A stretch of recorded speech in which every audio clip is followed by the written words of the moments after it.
Hello everybody, welcome to Red Tool House. I'm Troy. This is something you see a lot that comes up, especially when you're dealing with lumber from a sawmill. You see that it's measured in quarters. You see a 4-quarter, you see a 6-quarter, you see an 8-quarter, a 9-quarter, 12-quarter. What the crap does that mean, and why do they do it that way? Well, first let's just address the easiest part, or the obvious part of this. The quarter system is really quite simple math. It is a quarter of an inch. So a 4-quarter, or 4/4, is a 1-inch board. It's 4 1/4 inches. 8-quarter obviously is a 2-inch. 6-quarter is 1.5 inches. So it's really just a matter of working fractions there, always in quarter increments. So a 1-inch board on this mill would be a 4-quarter. So why use quarters? Why do sawmills do that? Well, it's been my understanding, and you guys can obviously cross-check this and comment below. I'm sure you will. If you have another reason, you can obviously check the Google, and he can tell you. But it's my understanding that sawmills are dealing with raw material. They're dealing with a log that they're turning into boards. So as they're producing their boards on a large factory mill, of course the blade stays still, and the log is moved back and forth. So those mills, you see these ratcheting systems that move the log over, and usually that click is a quarter inch. So they ratchet it 4 times, they're moving it to an inch. And so that was always 4 quarters. You move it over 4 quarters to get a 1-inch board. And they're dealing in true dimensions. They're dealing in a true 1-inch board. So making a 4-quarter cut gives you a true 1 inch. This is a 4-quarter cut. Let's see, makes a liar out of me.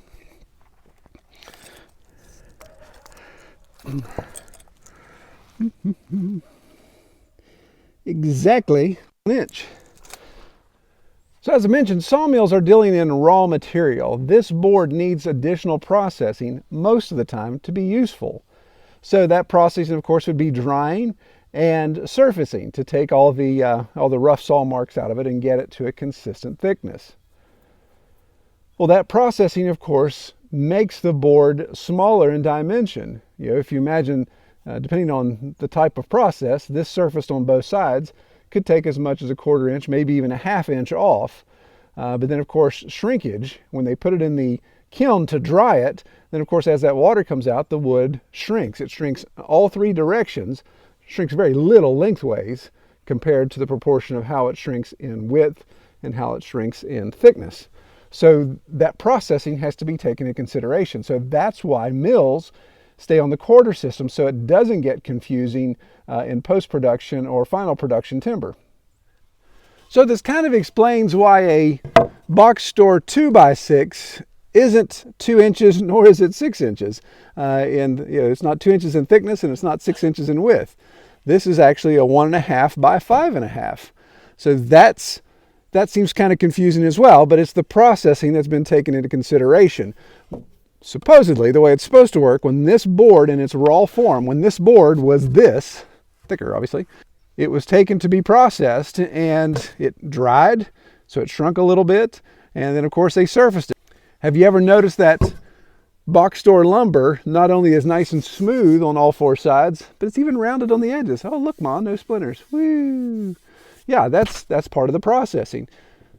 Lumber off the mill obviously does not have those rounded edges. So there's a lot of post-production work or final production work that goes into dimensional lumber for construction. So using quartering scale not only works well for sawyers as you're producing lumber off the mill, but it works really well for woodworking guys as well. Those guys and gals that do woodworking, they can relate more to the quarter scale than dimensional because they're dealing usually with hardwoods in particular. That's kind of where everyone camps out. As a woodworker, if you're starting with raw material, you're starting with something that's just been kiln dried, maybe not even surfaced, then you want to have a thicker board to get your final product. So in surfacing for woodworking, if we were talking about a 4-quarter board, which is a true 1 inch, then I would expect if I bought 4-quarter boards from a mill, I'm going to run that through my planer, and I should be able to, if the board was dried properly, it didn't warp, it didn't cup, I should be able to surface both sides, get super sexy smooth, and be 3/4 of an inch. So that's why you'll find like plywood, and other finished material, not raw construction material, at the box store, you'll find some of those things in 3/4 inch thicknesses. Like if you go get a pine board that you're going to make shelves out of at Home Depot, you're going to find that as 3/4. So here's an example of this oak. This is what we use, that we're using for our trailer project. It's still drying out here, but I milled this at a true 2 inch. It was a true 8/4. So just air drying, how much has it shrunk?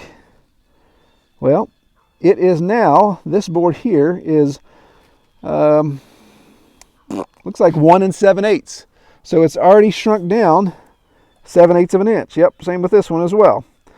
So these boards have already gotten an eighth of an inch thinner simply because of the air or the water that's coming out through the air drying process. This has been here, I think we're going on 2 months now.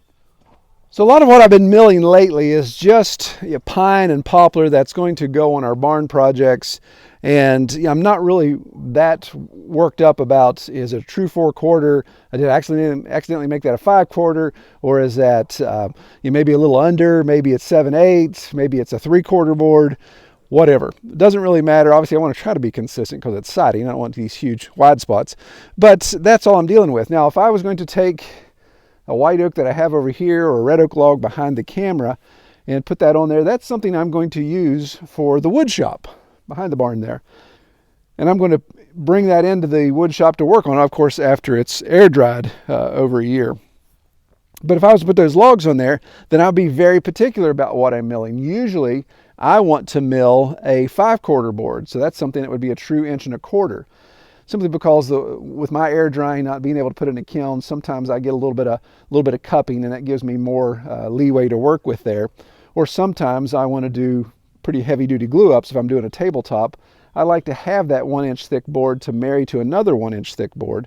So a true 1 inch thick to another 1 inch thick can give me a true 2. So there's times that I'm looking, okay, I want a little bit thicker wood. Now, if I was going to be doing a lot of table legs and stuff like that, I may go ahead and start with a 12/4 board and plane that down and know that I've got plenty of stock there to make a nice solid table leg. So if you find yourself in a discussion with somebody that's talking about thicknesses of wood in the quarter scale, don't think they're snooty or uppity. There's actually a reason for that. It's obviously to eliminate the confusion between true dimensions of wood and what we call dimensional lumber that you buy at a box store. And it's really easy to figure out. Obviously, the math's pretty simple. Once it clicks, divide the top number by the bottom number, and that gives you your inch amounts. So a 4/4 is a 1, so that's a 1 inch board. 12/4 or 12/4 is obviously a 3 inch board. So you got some simple math to do there.